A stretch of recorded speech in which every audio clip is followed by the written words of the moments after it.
Ата-анаға таласқан бауырлар, әсерлі әңгіме. Әрбір қыз баласы отау құрып, барған жеріне, еліне сіңісіп, сол елде Құдай қосқан қосағымен бақытты да, баянды өмір сүргісі келеді. Алайда, кейде өмір тоқпақтары, ешбір жанды аямасы тағы бар. Әйгерім өмірде бақыт іздеп жүріп, сол бақытына жеттім-ау дегенде, тапқан жары оған бақ емес, басына біткен сор болып, байғұс қызды бақытсыздыққа душар етті. Еркек атауынан садаға кеткір малғұн күйеуі, тіпті өз қанынан жаратылған ізін жалғар тұңғыш перзентін өз ұлында керек етпей, бір ауыз «Кетпе, сендер маған керексіңдер» деп айтуға дәті бармады. Тіпті бір рет болсын іздеп те келген жоқ. Сәби кезінде әкесі керек емес еткен жас балақай Самат тілі шығып, жасы 2-ден асқалы бері анасын күндіз-түні бір ғана сұрақпен мазалап, құлақ етін жеуде. Міне, тағы да ойнап жүріп, анасына қарай жылап келуде. Анашым, ана балаларға айтсам да, олар маған сенбейді. Менің әкем алысқа жұмысқа кеткені рас қой. Ол келеді ғой, айтшы. Иә балам, әкең келеді. Қашан келеді? Онда біз оған барайықшы. Барамыз балам, асықпа. Әкемді сағындым, анашым. Тез-тез оған барайықшы. Жарайды құлыным. Ал енді ойнай ғой. Өз ұлын алдап, жалған үміт сыйлағаны үшін ана жүрегі езіліп, байыз таппай қанжылауда. Әкесінің оңбаған адам екенін, адам кейпіндегі малғұнның қанынан жаратылғанын, өз әкесіне ешбір қажеті болмағанын жас сәбиге қалай айтпақ? Жас шапырақтай, жұдырықтай жүректі тоз-тозы шығып, қатыгез әлемге тап болып, мейірімге толы жүрегі мұзға айналып, әкесі секілді жауыз адамға айналып кетпесіне кім кепіл? Осылай қорқып жүргенде, шындықты басқалардың аузынан естісе не болмақ? Әрине, бала үшін бұл үлкен соққы болмақ.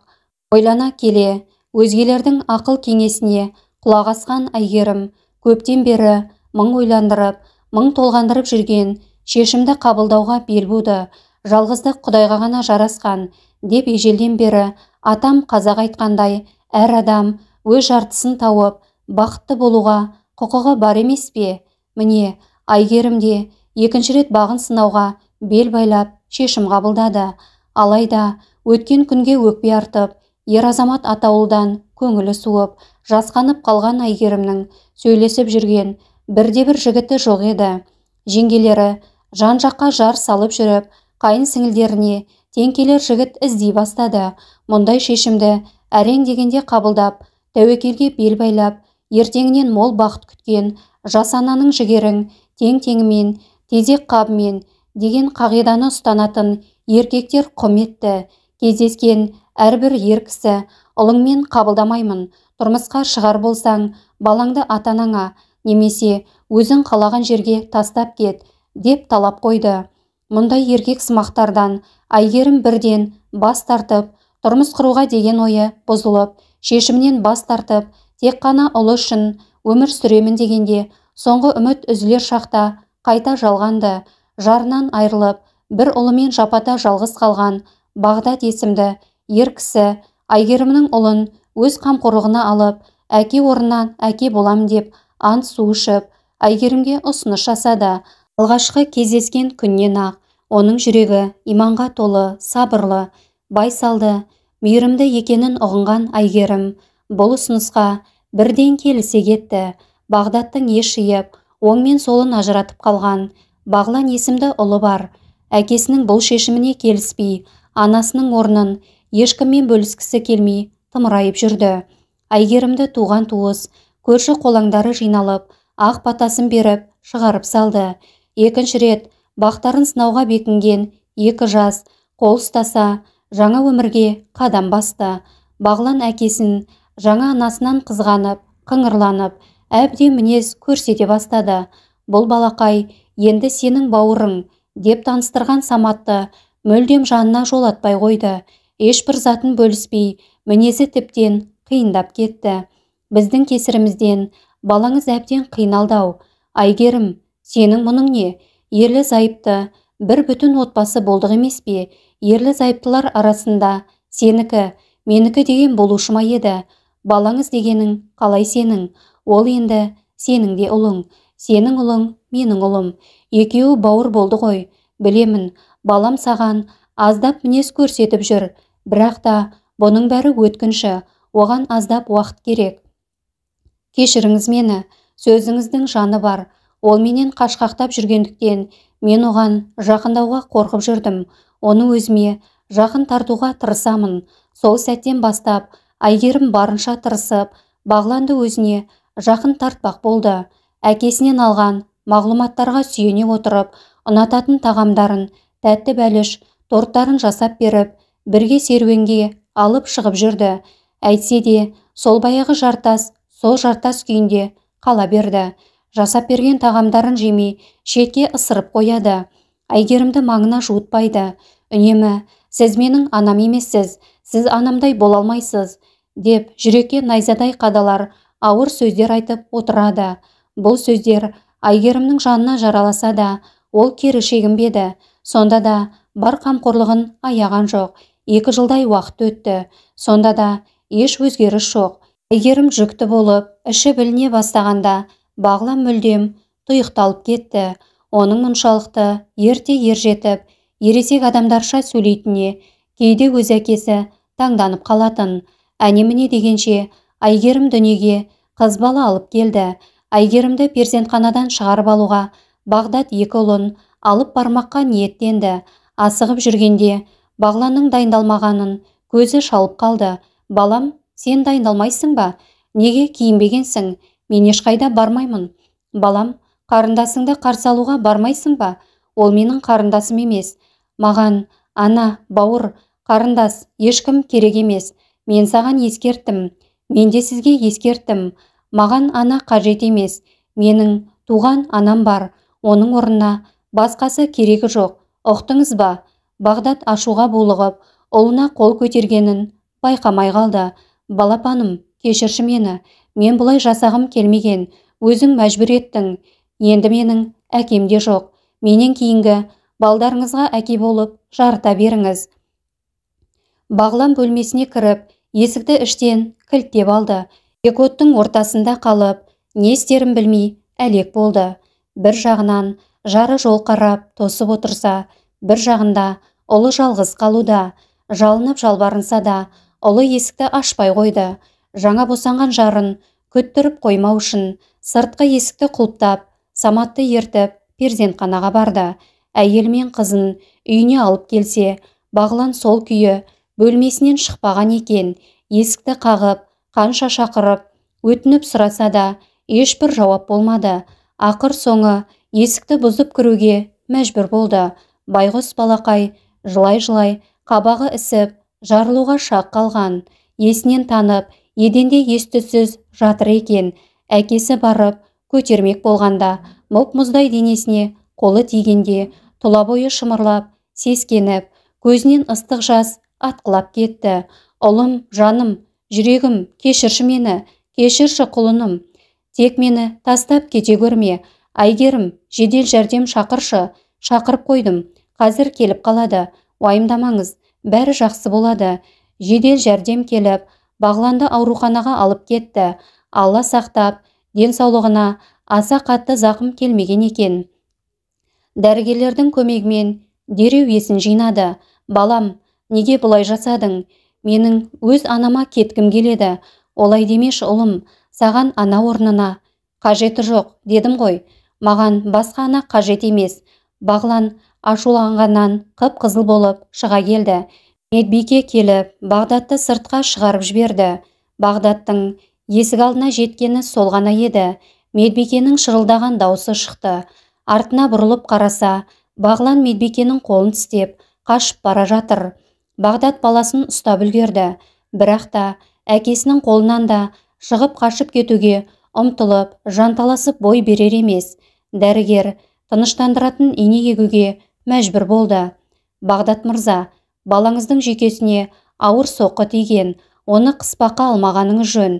Әйтпесе, арты жақсы болмайды. Түсіндім, дәрігер. Бағдат ұлының алған бетінен қайтпасын, Әйгерімді анасы ретінде қабылдамасын ұғынды. Тығырықтан шығар жол іздей бастады. Әйгерімнен де бас тарта алмайды.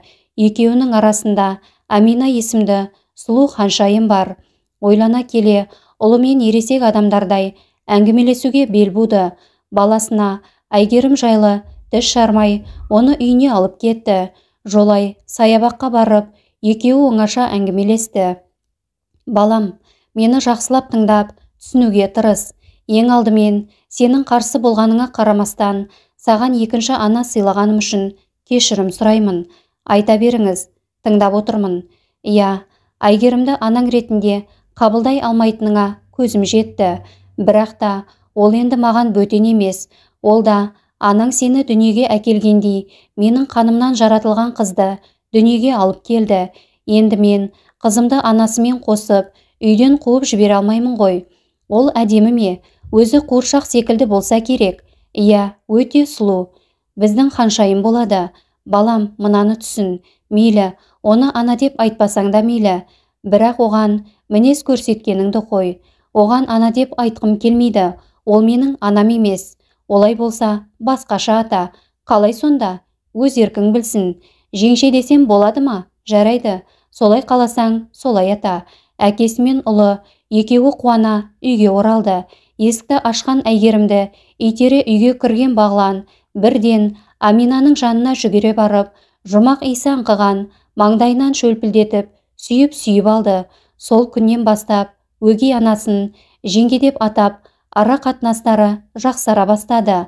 Алайда қарындастары ортақ болған қос бауыр бір-біріне қас дұшпандай болып ерегісіп ержетіп, Бағдаттың туған әкесі емес екенін білген Саматтың асырап баққан бар мейірімін төгіп, өз ұлынан кем көрмеген Бағдатқа деген мейірімі азайып, бұрынғыдай арқа-жарқа болып әңгімелесіп, шүйіркелесуді қойды.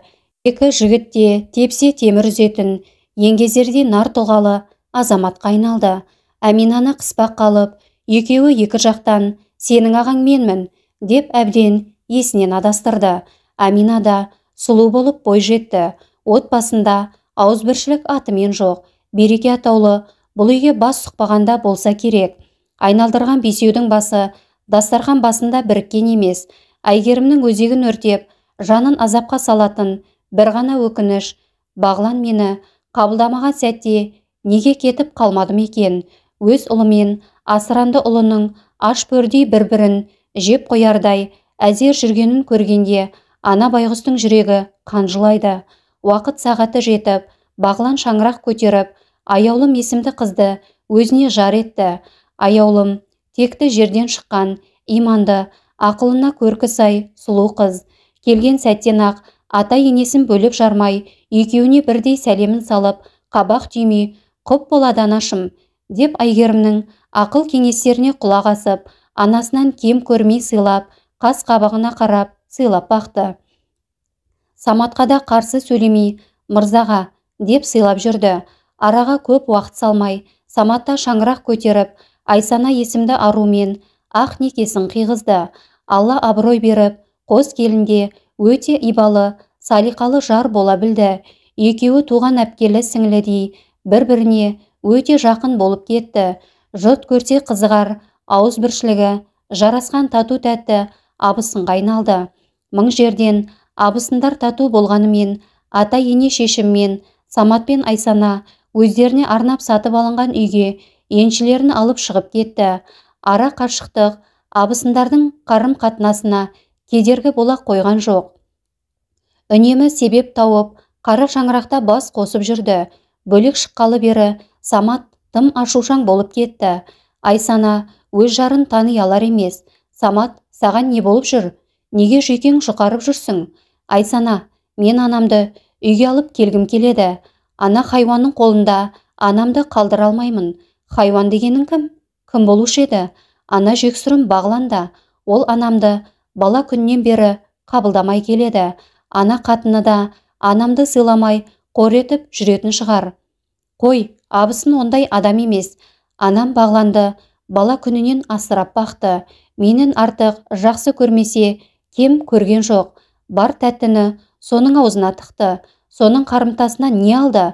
Анамды, ана, мені бауыр деп қабылдамаған адамның әйелі енесін сыйлайды дейсің бе? Осы күнге дейін анамның оған төзгені жетер. Мен есейдім.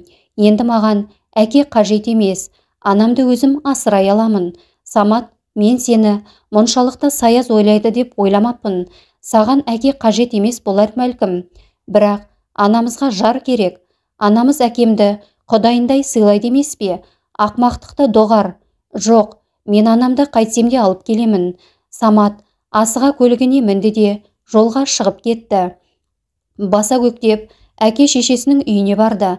Анашым, анашым, балам, келе ғой, амансың ба? Не болды соншама айқайлап? Жүріңіз, кеттік. Дереу заттарыңызды жинаңыз. Амина қарындасым, сен де жинал. Мен сендерді өз үйімізге алып кетемін. Балам, не айтып тұрсың? Менің үйім осы емес пе? Сізді мұнда қалдыра алмаймын.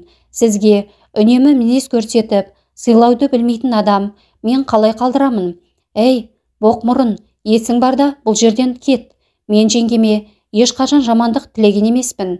Дұрыс, ана деп атай алмады. Бірақ бұл дегенім ол кісіні жек көремін дегенім емес. Анам осында бізбен бірге қалады.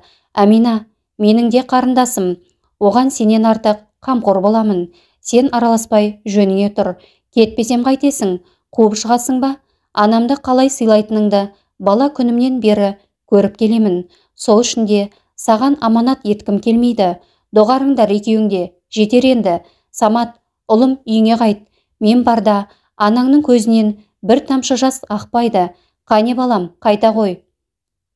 Мен енді жас бала емеспін. Анам мен үшін сізге тұрмысқа шыққанын білемін. Енді мен ересек адаммын. Маған әкенің қажеті жоқ. Осы күнге дейін асырап баққаныңыз үшін рахмет. Мұның бәрінің құнын төлеймін. Қарызымнан құтыламын. Балам-ау, сен не айтып кеттің? Мен сен үшін ұялып тұрмын. Кет бұл жерден. Анашым, таңдау сізде. Не өз ұлыңызбен бір шаңырақта өмір сүресіз, болмаса мені ұмытасыз. Мен сіз үшін қара уайымға салынып өмір сүргім келмейді. Кет бұл жерден. Саған тәрбие берерде қай жерден қате жібердім екен? Таңдау жасаған екенсіз. Ендеше бұл күннен бастап мен үшін анамда өлген. Қош болыңыз. Ұлының бұл сөздері Әйгерім үшін өте ауыр соққы болды. Етегі жасқа толып, еңіреп жылап қала берді. Самат жары Айсанаға анасымен, жеңгесімен сөйлесуге тыйым салды.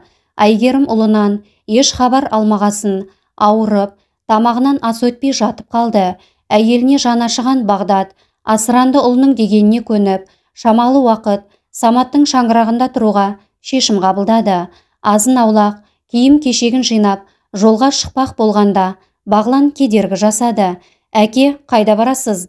Мұныңыз қалай? Балам, шамалы уақыт Саматтың үйінде тұруға шешім қабылдадық. Өз ұлыңызды тастап барасыз ба? Мен ешкімді тастағалы тұрған жоқпын. Тек уақытша ғана. Анаңның жағдайын көрмейсің бе? Ол не, сізді үйіне шақырды ма? Ол тек өз анасынан, сізден, бізден бас тартуды талап етті. Сіздің өзіне әке болғаныңызды қаламайтын боқмұрынның үйіне сізді қалай жіберемін? Ешқайда бармайсыз. Балам, олай деме. Маған олай сөйлейтін жөнің жоқ. Мен өзім білемін. Иә, сіз ешқашан менімен ақылдасқан, менің не қалайтынымды сұраған емессіз. Егер менімен санасатын болсаңыз, мәжбүрлі түрде өзге әйелді анамдай сыйлатып қоймас едіңіз.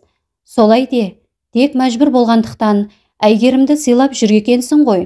Мен үшін солай жасап жүрсің бе? Мен өліп қалсам қайтесің? Көшеге қуып шығасың ба? Саған бар мейірімін беріп, бағып қаққан адамды тек мәжбүр болғандықтан сыйлап жүрсің бе? Бәрекелді балам. Сендей ұлды не үшін асырап келдім? Одан да ит асырағаным артық еді. Жүр қатын, кеттік. Әке, есіңізде болсын. Қазір мына жерден шығар болсаңыз, бұл үйге қайта қадам баспаңыз. Әйгерім, Амина, жүріңдер. Бағдат ашулана әйелімен қызын жетектеп үйден шығып кетті. Алайда Саматтың үйіне бармай, жалдамалы пәтер жалдап, өздері күн көре бастады. Екеуі де сары уайымға салынып, азып тозып кетті.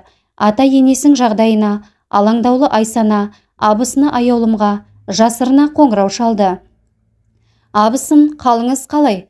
Ата апа, Еркежан бәрі жақсы ма? Келінжан, бұл сұрақты мен саған қойғым келген. Қалай сонда? Атам апамды ертіп, сендерге кетіп еді ғой. Барған жоқ па? Жоқ, келмеді. Құдай-ау, олар 3 күн бұрын кетіп еді ғой. Сонда олар қайда кеткен? Білмеймін. Екі абысын таңдана телефонды өшірді. Екеуі де жүкті болатын. Жұмыстан үйлеріне оралған бауырлар екеуі де өз үйлерінен әйелдерін іздеп таба алмады. Бағлан бөлмесінен хат жазылған, бірақ бір ақ қағазды тауып алды. Хатта былай деп жазылған болатын: менің болашақ перзентімнің әкесіне хат. Мен перзентімнің толыққанды бақытты отбасында дүниеге келгенін қалаймын. Тек өз қарабасының ғана қамын ойлайтын, өзгелердің қалауымен санаспайтын, өзгелердің шешімін құрметтемейтін әкесі болғанын қаламаймын. Мүмкін балапаным әжесінің ертегісін тыңдап, әлди әнін естігісі келетін шығар. Мүмкін атасымен бірге ат тізгіндеп, атқа мінгісі келетін болар. Сіз бір-бірін сүйіп қалап, тағдырдың қиын жолдарынан бірге жүріп өткен, қос ғашықты екіге айырғысы келген қатыгез адамсыз. Сізге ана керек болғаны үшін ғана әкеңіз қайта шаңырақ көтерді деп ойласаңыз қателесесіз. Олардың махаббаты біздікінен әлде қайда берік, әлде қайда күштірек. Олардың көз жанарларынан мұны ұғынуға болады, ал сіз мұны ұғына алмайсыз. Сіздің жүрегіңізді қызғаныш жаулап алған. Өз анаңыздың орнын өзгеге бергіңіз келмейді. Сіз өзінше көкірек адамсыз.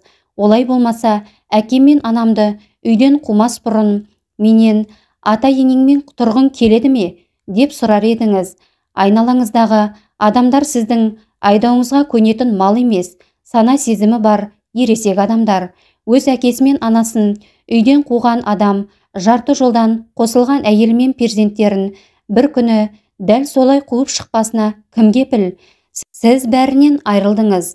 Сіз өзгелерге шарт қоюды біледі екенсіз. Мен де сізге шарт қояйын. Әйеліңіз бен балаңыз қажет болса, алдымен әке-шешеңіздің кешірімін алыңыз. Олар үйге келмей, мен де бармаймын. Мен мына мекенжайда боламын, деп хатта мекенжайын жазып қалдырған болатын. Дәл осы тектес хатты Айсана да жары Саматқа жазып қалдырып, өзі үйден қашып кетті. Бір ана, бір әкеден туылмаған ағайындылар екі жақта әйелдерінсіз жалғыз қалып қойды. Көкіректері жібермей, әйелдерінің сөздеріне мойын сұнбай, бірнеше күн бойы жалғыз тұрды. Жұмыстан шаршап шалдығып, қарны ашып оралса, үйінде ыстық асын әзірлеп, зарға күтіп отырған әйелі жоқ. Сол қатын мен болмасам аштан өледі деп ойласа қателеседі екен. Көше толған тамақ, деді де сырттан тамақ ішіп, қарнын тойғызып келді. Бұл жағдай Саматтың да басынан өтіп жатқан еді. Бірер апта дәл осылай жалғасын тапты. Енді міне ақ жейдесі кірлеп, шалбарының тізесі шыға бастаған секілді. Мен болмасам кір қожалық болып жүреді деп ойласа керек ол қатын. Өзім ақ өз күнімді көремін, маған ешкімнің қажеті жоқ, деп ашуланған Бағлан ақ жейдесімен қара шалбары тағы бірнеше киімді кір жуатын машинаға салып жіберді. Бір айналып келсе, ақ жейдесі түрлі түсті жейдеге айналыпты. Ашуға булығып, машинаны бір теуіп, аяғын ауыртып алды. Саматтың күйі де осылай. Сонда да дес берер емес. Басқа шалбар жейдесін киіп жұмысқа кетті. Айлық алғанына 10 күннің шамасы болса да, қалтасы жұқарып, ақшасы таусыларға жақын. Өйткені түскі, кешкі ас, таңертеңгі шай пайын бәрін сырттан сатып алады. Бұл жүрісімен айлық ақшасы тек айдың ортасына дейін ғана жетті. Енді бәрін өзі дайындауға тура келеді. Ас әзірлеймін деп отқа, суға, майға да бәріне күйді. Сондағы істеген асының түк татымы жоқ. Бірде тұз ащы, бірде майы көп, әйтеуір бір быламық жасап жеп жүрді. Қос ағайындының тәубесіне келіп, анасы мен әйелдерінің қадірін сезінуі бір айдың өзі жеткілікті болды. Әйел алғанға дейін анасының қаншама қамқорлық жасағанын ұғынды. Әрбір ер адамға үнемі қолдау көрсетіп, күтімін жасап, асын әзірлеп, шаршап шалдығып келгенде күлімдеп қарсы алатын әйелдің қажет боларын ұғынды. Өмірден сабақ алды.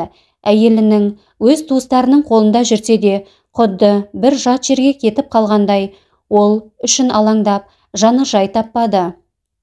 Дереу жиналып, алдымен әке-шешесін кешірім сұрамақ болып, Саматтың үйіне жол тартты. Барған кезде өз көзіне өзі сене алмай есеңгіреп қалды. Дәл өзі секілді жалғыздықтың дәмін тартып, өзімен өзі арпалысып жүрген Саматты көрді. Самат, сен не жалғызсың ба? Сен мұнда неге келдің? Әкем мен анамыз қайда? Менің анам жоқ, ол мен емес, өгей баласын таңдаған.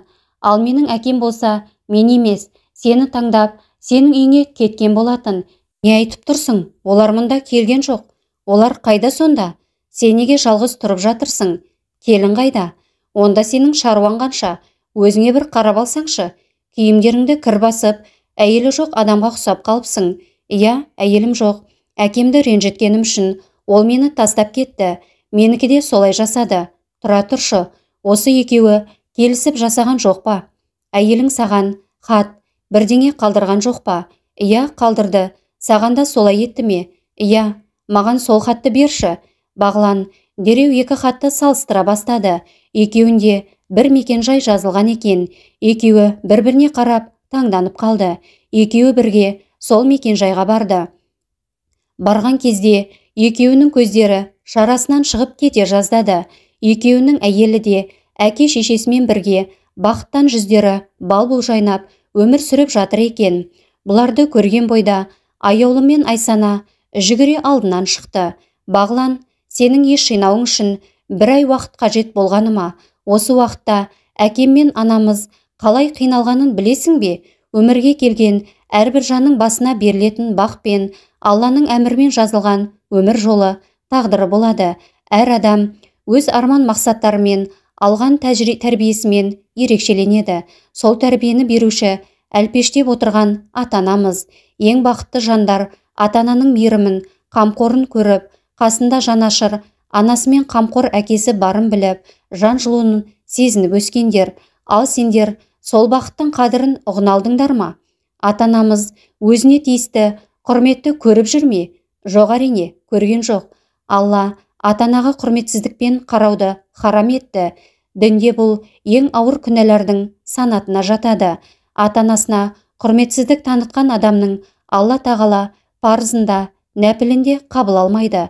Ата-анасына құрметсіздік танытқан адамның амалдары пайда бермейді. Барлық күнәлардың жазасы Алла тағаланың қалауымен қиямет күніне дейін кешіктірілуі мүмкін. Тек ата-анасына құрметсіздік танытқан адамның жазасын осы өмірде өлім келмей тұрып береді. Мына үстілеріңдегі күйік, кесілген жаралардың ізін байқасам, сендер жазаларыңды өтеген секілдісіңдер. Ата-анаға жақсылық Алла жолында жихад жасағаннан да абзал. Ата-анаға жақсылық жасаған адам қажылыққа, умраға барғандай сауап алады. Ата-анаға жақсылы адам өмірін ұзартып, ризығын кеңейтеді. Сіздерге мына хикаяны айтып берейін. Алқаманың оқиғасы. Алқама есімді сахабасы болыпты. Жоқ-жітік жандарға үнемі қол ұшын беріп жүреді екен. 5 уақыт намазын қаза етпей оқитын болған. Бір күні қатты науқастанып, төсек тартып жатып қалады. Пайғамбарымыз халін сұрауға бірер сахабасын жібереді. Олар келгенде калима таухид пен калима шахадатты айт дейді. Сонда Алқаманың тілі күрмеліп, ештеңе дей алмайды. Осы хабарды естіген пайғамбарымыз Алқаманың ата-анасы бар ма деп сұрайды. Иә, қарт анасы бар деп жауап береді қасындағылар. Иә, Біләл, маған Алқаманың анасын шақырып кел дейді Алланың соңғы елшісі. Анасы келгенде, сіз Алқамаға ренжіп жүрсіз бе деп сұрайды. Иә, мен оған қатты ренжілімін дейді. Сонда пайғамбарымыз түсінікті, анасын өкпелеткені үшін тілі калимаға келмей жатыр екен. Имансыз қалпы өліп кетпесін. Отын жинап әкеліңдер. Алқаманы отқа жағамын депті. Сонда байғұс анасы, о Алланың елшісі, сен ұлымды көз алдымда қалай отқа тастамақсың? Менің жүрегім бұған қалай шыдайды дейді. Ол Алқаманың анасы, Алла тағаланың азабы, оның ақыреттегі жалындаған оты бұл дүниедегі оттан әлдеқайда күшті. О дүниеде балаңыздың жанғанын қаламасаңыз, разылығыңызды беріңіз. Разылығыңыз болмаса, балаңыздың оқыған намазы, берген садақасы тозақ отынан құтқара алмайды дегенде, Дереу анасы қолын жайып, «Я Алла, өзің және қасымдағылар куә болсын, ұлым Алқамаға разымын, ақыретте одан ақымды сұрамаймын» депті. Осы оқиғадан кейін Алқамаға барғандар оның тілінің калимаға келіп сөйлеп жатқанын көреді. Сол кезде әлгі сахабалар қуанып, «Аллам, соңғы деміміз бітер кезде біздің де тілімізді калимаға келтіруді нәсіп ет» деп жамырай дұға жасапты. Атаңа қалай құрмет көрсетсең, өз балаңнан да солай құрмет көрерсің.